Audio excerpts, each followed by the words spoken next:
부동산 투자에 있어서 가장 중요하게 봐야 될 게 입지, 규모, 가격이라고 늘 말씀을 드립니다. 이건 아파트 투자뿐만 아니라 지식산업센터도 마찬가지라고 생각이 드는데요. 그 주변에서 입지가 가장 좋은 곳, 주변에서 규모가 가장 큰 곳, 주변에서 가장 저렴한 곳은 당연히 투자로서 가치가 그만큼 높지 않은가 생각을 합니다.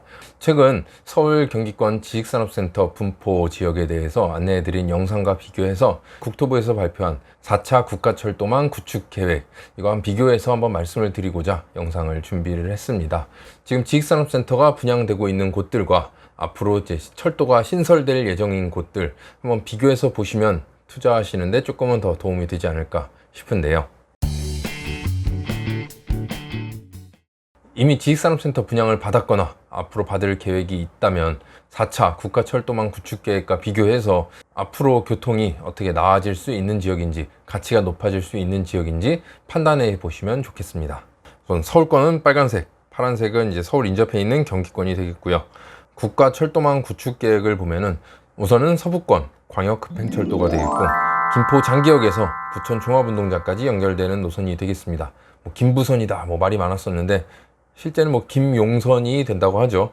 부천에서 용산까지 가는 라인이랑 합쳐지는 거고, 환승 없이 김포에서 부천 거쳐서 용산까지 이어지는 김용선이 될 거라고 합니다.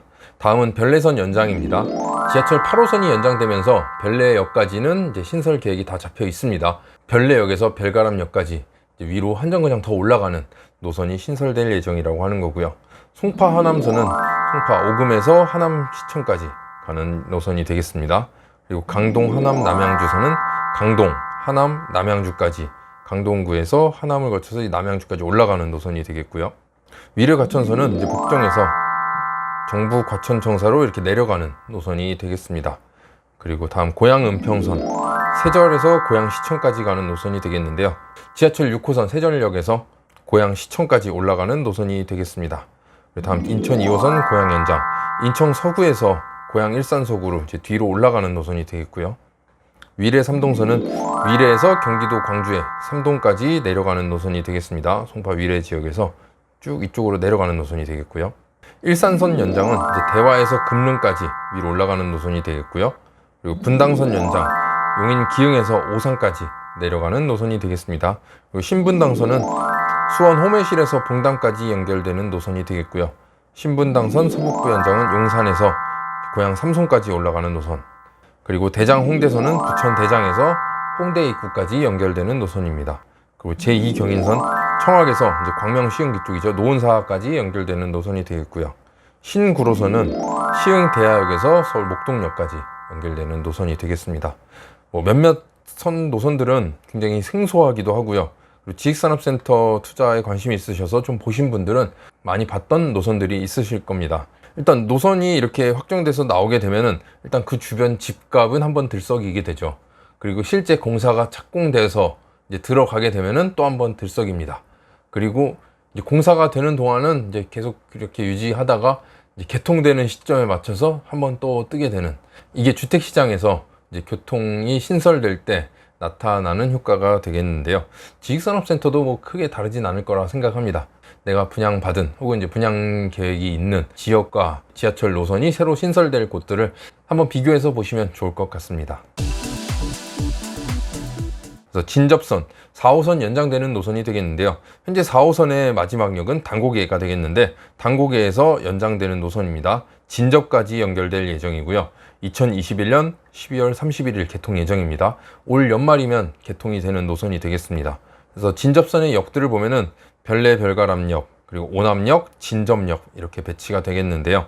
실제 지식산업센터가 공급된 위치를 보면은 남양주 별내에 이미 입주가 된 지식산업센터도 있을 거고, 실제 최근 분양한 곳들을 보면 현대 그리너리 캠퍼스가 2023년 12월에 예정되어 있습니다. 역세권은 아닙니다. 도보로는 한 15분 정도 거리를 봐야 되겠지만, 진접선 4호선 연장이 2021년 말 개통 예정이기 때문에 현대 그리너리 캠퍼스는 준공 이후에 바로 지하철 4호선을 이용할 수 있는 그런 지식산업센터가 되겠습니다. 다음은 별내선인데요. 8호선이 연장되는 노선입니다. 그래서 암사역이 현재 마지막인데 이 위로 별내선이 12.9km가 연장이 됩니다. 그래서 암사에서 별내까지 되어 있는 별내선이고요. 이 별내선 같은 경우는 2023년 말에 개통 예정입니다.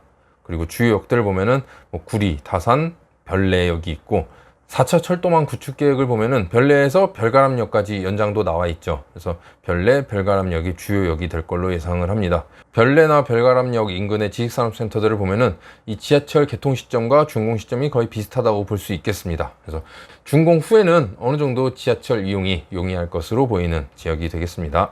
다음은 고양 은평선입니다. 고양 은평선은 고양시청부터 쭉 내려와서 6호선 세전역까지 연결되는 노선이 되겠고요. 2021년 6월 30일 예타 통과했습니다.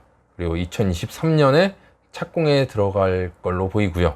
빠르면 2028년, 29년 완공 예정입니다. 보통 지하철이 이때 완공된다 라고 하면 조금은 더 봐야 되죠. 그래서 여유 있게 2030년 정도에는 고양 향동역을 이용할 수 있지 않을까 그렇게 생각을 합니다. 그리고 봐야 될 게 세전역에서 신촌, 여의도, 서울대 입구까지 연결되는 서부선이 있는데요. 이쪽 서부선은 이렇게 라인이 배치가 될 텐데 이건 직결되지 않아서 아마 서부선과 고양 은평선을 이용할 때는 환승을 한 번은 해야 될 것으로 예상을 합니다. 세전역에서 환승을 해서 이용을 해야 되겠고, 실제 역들을 보면은 세절, 향동지구, 창릉, 고양시청역이 이제 주로 배치가 될 텐데 지식산업센터와 비교해 보면은 향동지구역이 가장 눈여겨봐야 될 역이죠. 최근 분양한 곳들을 보면 GL메트로시티 향동 23년 4월에 준공 예정입니다. 현대테라타워 향동 24년 2월 준공 예정, 현대테라타워 DMC 24년 1월 준공 예정, DMC 플렉스 대시양 24년 2월 준공 예정입니다.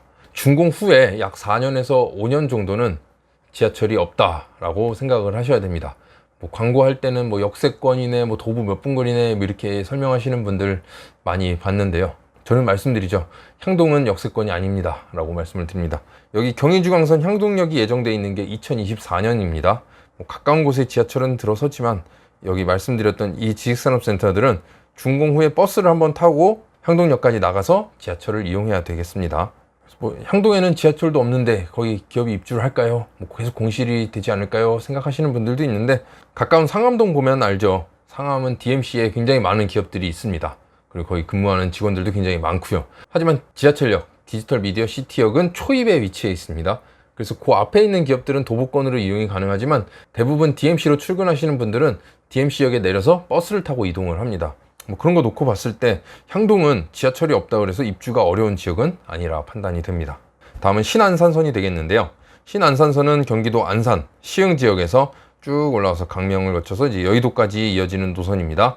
2019년부터 공사가 돼서 2024년 말에 개통 예정입니다. 주요 역을 보면은 여의도, 영등포, 구로 디지털 단지, 독산, 시흥사거리, 광명, 목감, 장래역이 되겠는데요. 이 일대에 최근 분양한 지식산업센터들을 보면은 아티스포럼, 구로 1단지죠. 2023년 말에 준공 예정입니다. 다음 금천구 시흥동에 분양하고 있는 인피니움 타워, 얼마 전에도 소개를 해드렸죠. 2022년 7월 준공 예정입니다. 다음 GIDC 광명, 광명을 대표하는 지식산업센터죠. 2021년 11월 예정입니다. 그리고 이제 분양을 시작하게 되는 시흥매화 센트럴 엠플렉스입니다. 2023년 준공 예정입니다. 보시면 24년 개통 예정이기 때문에 준공 시점에서 뭐 적어도 한 1, 2년 정도는 지하철 없이 가야 되는 거고, 뭐 그 정도 어느 정도만 감수하면은 역세권이 되는 지식산업센터들입니다. 그래서 얼마든지 미래 가치가 올라갈 여지가 있는 지식산업센터라고 보여지고요. 다음은 신구로선입니다. 시흥대야에서 목동까지 이어지는 노선이 되겠고요. 신구로선은 21년 7월 예타 접수입니다. 그래서 2032년 완공 예정. 정상적으로 잘 굴러갔을 때 얘기죠. 그러니까 아직 멀었다고 보시면 됩니다. 시흥대야, 옥길, 항동역이 이제 주요역이 되겠고요. 최근에 지식산업센터가 이제 공급되는 곳을 보면 부천 옥길지구, 구로 항동지구에 지식산업센터가 많이 공급되고 있습니다. 하지만 이 지역들은 현재 뭐 지하철이 들어설 예정이지 가까운 시일 내에 들어서는 게 아니기 때문에 조금 염두에 두고 보셔야 되겠습니다. 그래서 이 지역은 뭐 당분간 역세권이 되지 않을 지역인 만큼 업무형보다는 제조형 위주로 호시를 선택하시는 게 좋지 않을까 그렇게 생각을 합니다. 다음은 월곶 판교선입니다. 월곶 판교 복선 전철 노선도가 되겠고요. 월곶에서 쭉 거쳐서 광명, 안양, 인덕원을 거쳐서 판교까지 이어지는 노선입니다. 보시면 지식산업센터로는 굉장히 좋은 노선이죠. 광명, 안양, 인덕원, 판교까지 이어지는 노선으로 뭐 IT밸리라고 부르기도 하는데요. 2021년 4월부터 공사를 해서 2026년 4월에 준공 예정입니다. 그래서 시흥시청, 광명, 석수, 안양, 인덕원, 판교가 이제 주요역이 되겠고요. 다음은 제2경인선입니다. 노량진부터 쭉 청라까지 연결되는 노선입니다. 2024년도에 착공 예정입니다. 그래서 지식산업센터들이 공급된 곳들의 주요역을 보면 구로나 영등포는 지하철역이 있죠. 노원사동은 아직 개발되려면 시간이 조금 걸릴 거고요. 그리고 은계나 옥길 지구에 지식산업센터가 이제 들어서고 있습니다. 네, 지하철이 2030년 개통인 만큼 조금 먼 얘기라 할 수 있겠습니다. 그래서 이 지역도 역시 은계, 옥길 앞에서 말씀드린 바와 마찬가지로 지하철이 들어서긴 하겠으나 아직 좀 먼 얘기인 만큼 그걸 좀 염두에 두시고 선택을 하시면 좋을 것 같습니다. 그래서 지금까지 지식산업센터가 공급될 예정인 지역에 새로 신설될 예정인 철도 정보에 대해서 안내를 해드렸습니다. 그래서 지식산업센터의 준공 시점과 지하철 노선이 이제 완공되는 시점 어느 정도 비교해 가시면서 가치를 판단하고 결정을 하시면 좋을 것 같습니다. 영상이 유익하셨다면 구독, 좋아요 부탁드립니다. 감사합니다.